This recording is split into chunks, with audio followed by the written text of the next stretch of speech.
Isinusulong ng mababang kapulungan ang pagpapalawak sa coverage ng benepisyo ng mga miyembro ng PhilHealth. Partikular na rito ang mga benepisyo pagdating sa dialysis treatment. Ang ulat mula kay Ara Perez.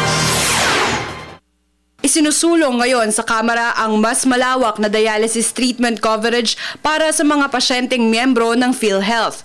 Kung maaaprobahan ang House Bill 5403 na pangunahing akda ni Quezon City 1st District Representative Francisco Calalay Jr., magiging 90 regular sessions taon-taon na ang saklaw ng PhilHealth mula sa kasalukuyang 45 regular sessions.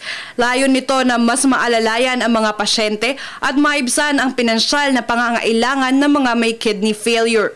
Bukas naman ang PhilHealth at maging ang National Kidney and Transplant Institute na tugunan ang naturang panukala.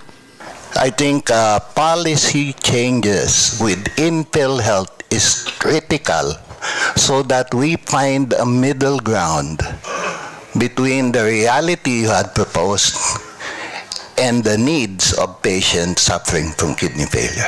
Naitalang ikapitong sanhi ng mortality sa Pilipinas ang kidney disease na kadalasang nagsisimula sa diabetes at hypertension. Ayon sa Department of Health, mahigit 20,000 Pilipino ang nangailangan ng dialysis noong 2013.